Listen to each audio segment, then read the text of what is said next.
Hey guys, welcome back to Zane Customs. In this week's episode, I'm going to be sculpting up a Pokemon Fusion. So for any of you out there who don't know, Pokemon Fusion is a website where you literally just choose two Pokemon and fuse them. And it's been really popular lately. I've seen a lot of TikToks and different things showing them off, and people like to create fusions and then they'll take the design and kind of amp it up and make it look a little bit better, because some of these fusions can come out looking a little bit janky. And that's what we're going to do today.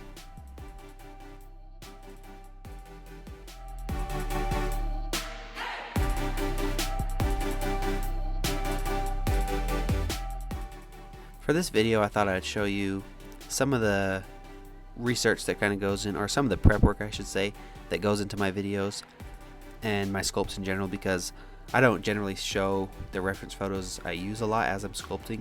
This one you see a little bit more, but I just want to show this because I'll generally go to Google and get quite a bit of images to help me when it comes to sculpting. So especially when it came to this guy, because it's Charmeleon and Beedrill. So bees, hornets, wasps. Those were an easy reference to find.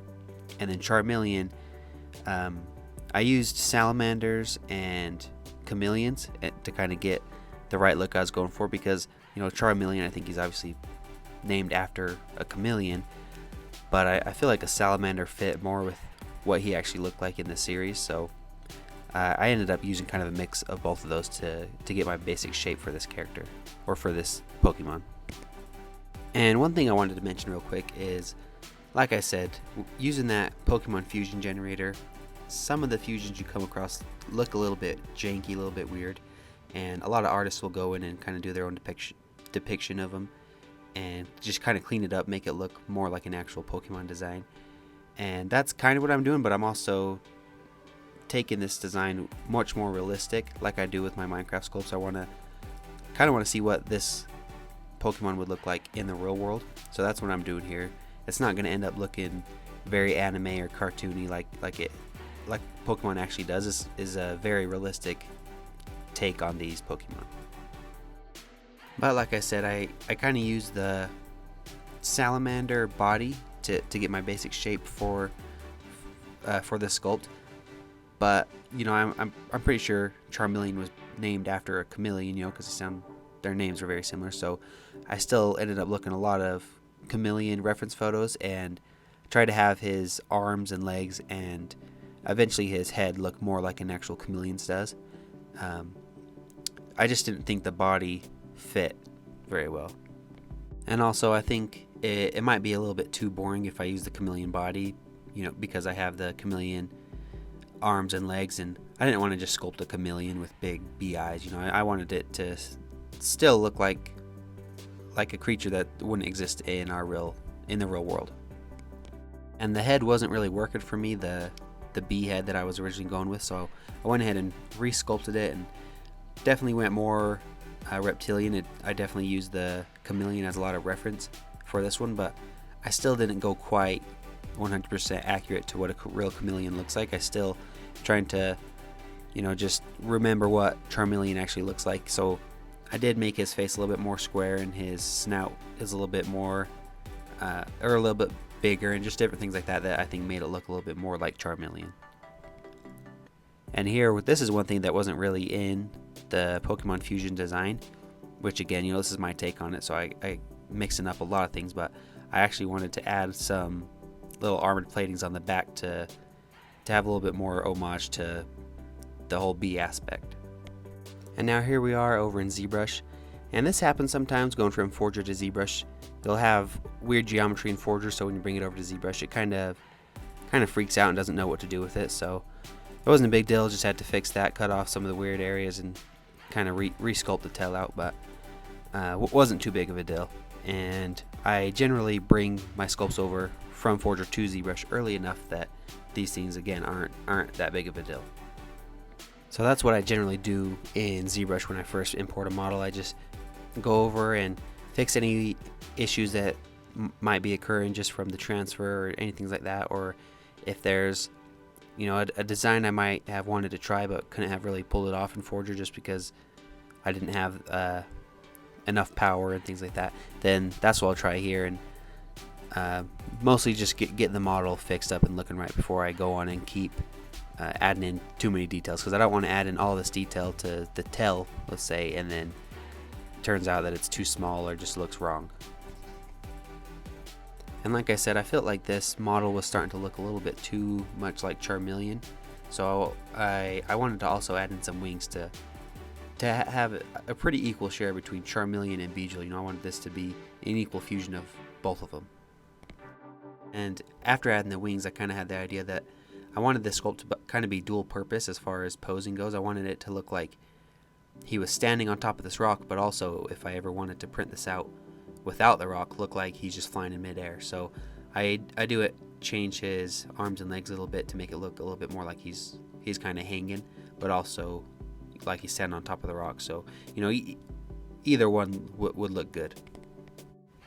And yeah, then at this point, I'm really just starting to refine things and make sure everything's looking good. And again, just want to be really happy with the overall shape and pose of everything that's going on, so that I can move on and just start adding in the really fine, minute details. And Zbrush is where this whole sculpt really starts to come to life. And this is my favorite part of the whole sculpting process, because the basic shape of everything is there. I'm actually really happy with the pose and the way everything's going.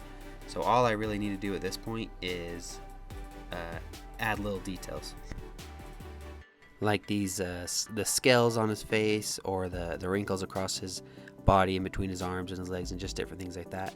That's really what starts to bring the sculpt together. And I mean, as long as you have a good solid base to start off with, then these little details just bring it together so much more and make it look so much better. And it's my favorite part of the whole process. And what I ended up doing for the scales across his body is using what's called an alpha, which is basically like a stamp. You can just go ahead and stamp in these different textures of, you know, whatever alpha you might have. So in this example, I had a scale alpha, and just use that to stamp in the scale texture all across his head and, you know, his entire body. And it's not perfect. It will sometimes leave some weird geometry, and they don't always connect well. So that's what I'm just doing here, just going in and fixing the scales around his mouth and fixing where some of the alpha stamps kind of merge together, and just making sure it looks good. But alphas are so nice because they let you move a lot quicker. And I've mentioned this in a lot of my videos, but I try to get out a video per week and don't always have a lot of time to work on these sculpts. So alphas are nice because you can lay down a lot of texture very quickly. And also, most of the ones you could find online are free and are, you know, they're taken from real animals. So they're black and white photos taken of real animals or real lizards scales. So it's very accurate, and they just look really nice. And at this point, like I mentioned, I'm really happy with pretty much every part of this sculpt.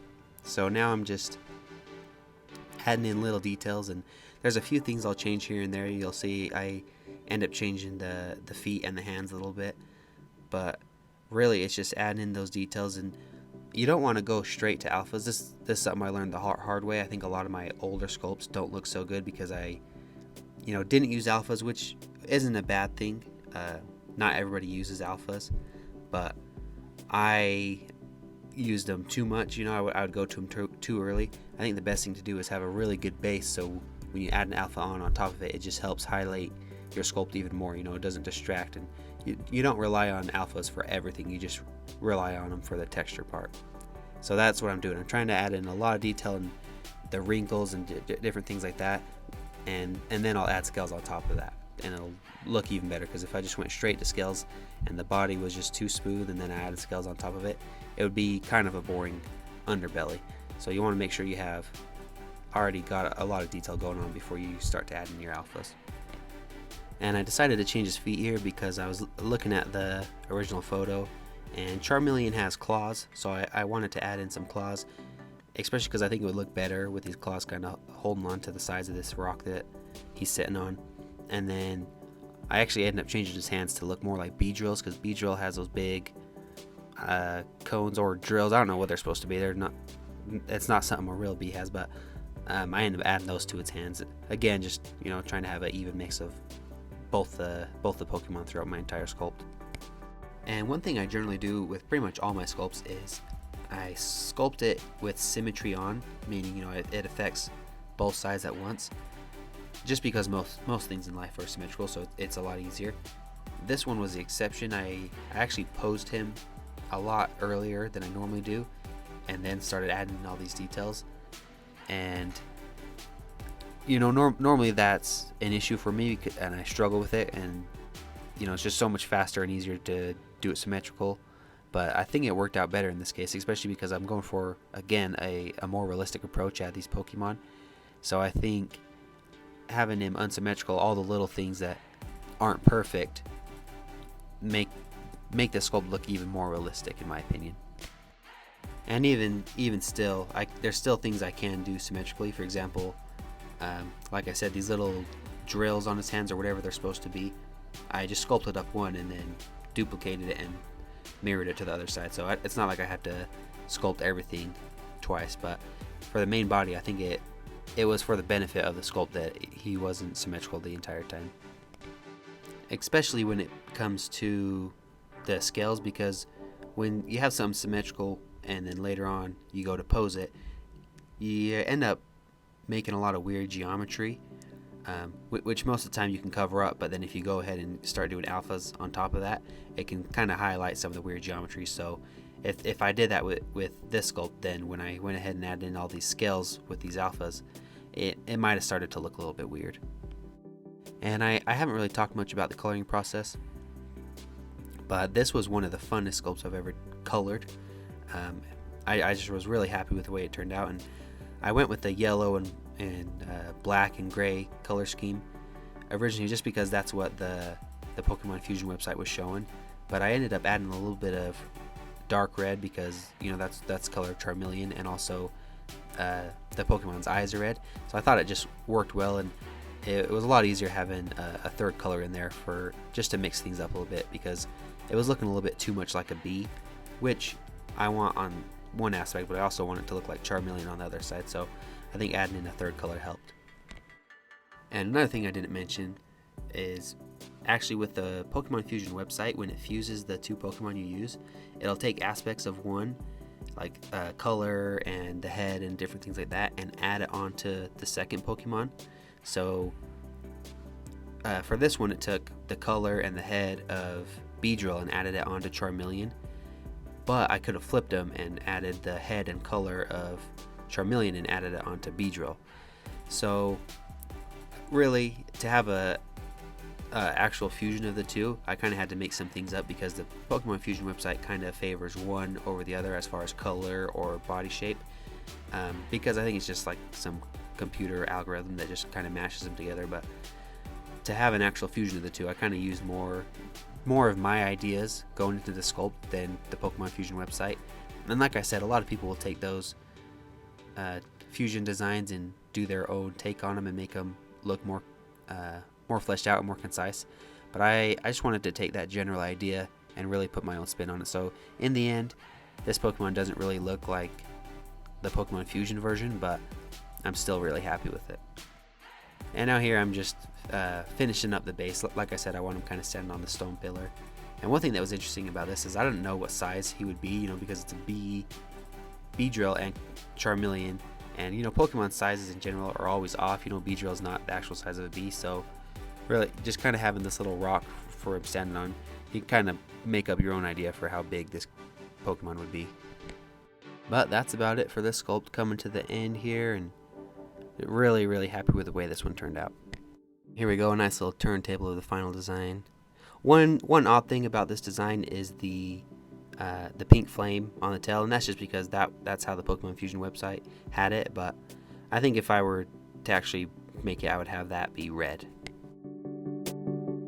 So here is the Pokemon Fusion design one more time again, just to kind of show you what this was all originally based off of. And then here's some final renders to really show you what the sculpt looks like. And I went ahead and added in a little glow to the flame just to make it look a little bit better. But again, I think if I ever printed this out and had it like it was a glowing piece or anything like that, I would probably make the flame red. I think it would match the whole sculpt a lot better. And one thing I wanted to bring up is generally at the end of my videos I always ask people for suggestions for things I should sculpt, and generally I try and do pretty much everything that is suggested to me. Sometimes it takes a while, but I try to get to all of them.